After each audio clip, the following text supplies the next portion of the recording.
Buenos días, seres humanos. Hoy vamos a hablar sobre un tema muy interesante y que está en auge, y es el modelo biopsicosocial en fisioterapia. ¿Y esto qué es? Lo primero que tenemos que saber es la definición de dolor, y es que tendemos a pensar como Descartes. Descartes decía que a mayor daño sentiríamos mayor dolor, a menor daño sentiríamos menos dolor, y si no hubiese daño, no sentiríamos nada de dolor.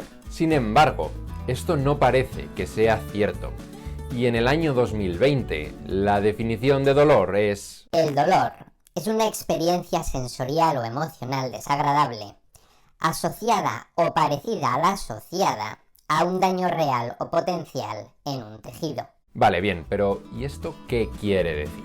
Pues que el dolor no estaría únicamente relacionado con un daño real en el tejido, como imaginaba Descartes, sino que sería algo mucho más complejo, y un modelo que nos serviría muy bien para explicar el dolor sería este modelo, el modelo biopsicosocial. Vamos a ver por qué. El dolor estaría influenciado por tres factores, que solemos representar con tres esferas diferentes. La esfera biológica, que englobaría a la musculatura, a las articulaciones, al sistema nervioso y a factores físicos como la postura, alteración del movimiento o patrones alterados de activación muscular.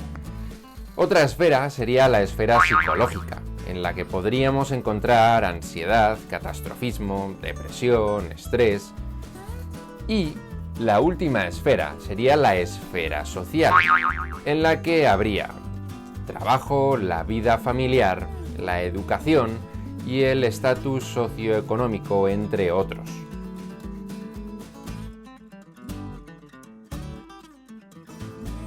Todo esto influiría en la manera en la que sentimos dolor. El dolor se describe como una experiencia sensorial y emocional. Y este es el modelo biopsicosocial. Pero ojo, aquí encontramos un pequeño problema, o más que problema, es un pequeño detalle que podría llevarnos a equivocación. Normalmente el modelo biopsicosocial se representa con tres esferas simétricas, como si estas esferas contribuyesen de igual manera en el dolor o en cómo experimenta el dolor nuestro paciente. O incluso se puede pensar que el dolor estaría influenciado por una única esfera de las tres que tenemos, es decir, que nuestro paciente sentiría el dolor únicamente debido a esa esfera biológica, o únicamente debido a factores psicológicos, o únicamente debido a factores sociales. Y esto es un pedazo de error. Es decir, que varía una barbaridad entre pacientes. Por ejemplo, el paciente de las 9 podría ser algo así. El siguiente paciente a las 9:30 podría ser algo parecido a esto. Y el tercer paciente, el de las 10, pues perfectamente podría ser algo como esto.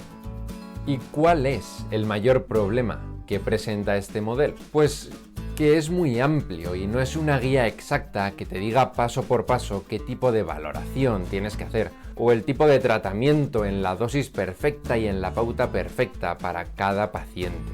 Pero tiene dos grandes puntos positivos. El primero es que es un modelo que nos permite conocer mejor el dolor de nuestro paciente, saber qué factores son los que están jugando un papel fundamental y por tanto nos permitirá saber mejor o comprender mejor el pronóstico y la evolución de este dolor. Vamos a poner unos cuantos ejemplos reales. Imaginad a dos pacientes con un dolor de hombro muy parecido. El primero es un paciente cuyo principal hobby es hacer Ironman. Y además, este paciente le has tratado ya varias veces, tiene una gran confianza en ti, has tratado a parte de su familia y casi hasta el perro.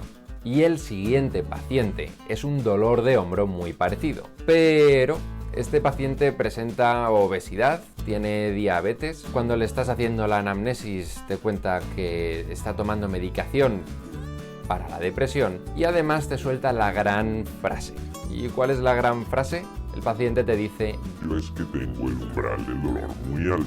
Normalmente, cuando estos pacientes te dicen eso, y aunque realmente lo piensen, no es así. Ya que la gran diferencia con nuestro primer paciente es que el primer paciente nunca suele decir esa frase, sino que te pregunta: ¿puedo empezar mañana a nadar? Además, este último paciente, el que tiene obesidad, diabetes y depresión, también durante la exploración física observas que tiene miedo al movimiento y que piensa que se le va a romper el brazo si lo mueve. Como veis, y aunque se traten de dolores muy parecidos, la evolución y el pronóstico de estos dos pacientes será completamente diferente. Pero tenemos un paciente más, con un dolor de hombro igual, muy parecido al caso de nuestros dos anteriores pacientes. Este paciente no tiene ni obesidad, ni sobrepeso, ni ansiedad, ni tiene diabetes, ni tiene miedo al movimiento. Sin embargo, es autónomo y se dedica a reparar y pintar techos. Además, tiene la mala costumbre de comer todos los días y, como autónomo que es, echa muchas horas trabajando.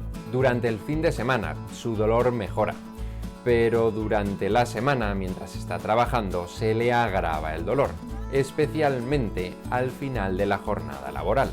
En este paciente, su trabajo nos está jugando una mala pasada, porque le hace estar constantemente con el brazo elevado, con el brazo en alto, y además, como es autónomo, no quiere o no puede parar. Como veis, y aunque los tres presenten un dolor de hombro muy parecido, son completamente diferentes, y seguramente los dos últimos casos, los dos últimos pacientes, sean un mayor reto. El enfoque, el pronóstico y la evolución serán con casi total seguridad completamente diferente en cada caso. Explicado según el modelo biopsicosocial, el primer paciente podría ser algo así, el segundo paciente algo como esto, y el tercero sería algo más parecido a esto otro. Como veis, en los tres pacientes el componente biológico sería el mismo, tendría el mismo tamaño y jugaría un papel en el dolor de hombro. Pero en el segundo y tercer caso, el componente biológico, no sería el que mayor peso tendría. Por tanto, los enfoques deberían ser algo diferentes. El segundo punto positivo que tiene este modelo es que ha dado mucha más importancia al tratamiento multidisciplinar, sobre todo en lo que se refiere a lo que se conoce como dolor crónico. ¿Y hacia dónde se dirige el modelo biopsicosocial? Bien, en 2017 Gwendolyn Yull publica un artículo explicando perfectamente cómo ha ido evolucionando el modelo biopsicosocial. Y esto es bastante interesante porque muchos nos vamos a ver reflejados en cómo ella explica cómo ha ido evolucionando. Al principio éramos todos muy descartes, estábamos muy enfocados en la parte biológica del dolor, probablemente porque desconocíamos la parte psicológica y social. Pero después hubo un momento en el que se viró mucho hacia estas dos últimas parcelas, la psicológica y la social, y por tanto los tratamientos iban quizás demasiado enfocados a esas dos únicas áreas, como dicen algunos, tirando la parte biológica a la basura. Actualmente, y como suele pasar casi siempre, ni tanto ni tan calvo. Vamos conociendo cada vez más sobre el dolor. Y como dice Yull, el dolor no es únicamente un proceso biológico, pero tampoco es únicamente un proceso social o psicológico. Más bien, el dolor es una experiencia que engloba estas tres esferas y por tanto deberíamos tenerlas en cuenta siempre, sin olvidarnos de ninguna de ellas. Por lo tanto, el modelo biopsicosocial no es una guía, no da recetas perfectas sobre cómo valorar o las dosis exactas y la pauta perfecta de tratamiento. Sin embargo, es mucho más interesante que eso y nos proporciona un fondo sobre el que poder plasmar nuestro razonamiento clínico, entender mejor qué le pasa a nuestro paciente, su posible pronóstico y evolución, y también hipotetizar sobre qué tratamiento puede ser el mejor para ese paciente en concreto. Como hemos visto, estas tres esferas son diferentes en cada paciente, pero es que además pueden ir variando durante el tratamiento en un mismo paciente. Bueno chicos, pues esto ha sido todo. Muchísimas gracias por ver el vídeo. Si os ha gustado, suscribiros y darle a me gusta. Y nos vemos en el próximo vídeo.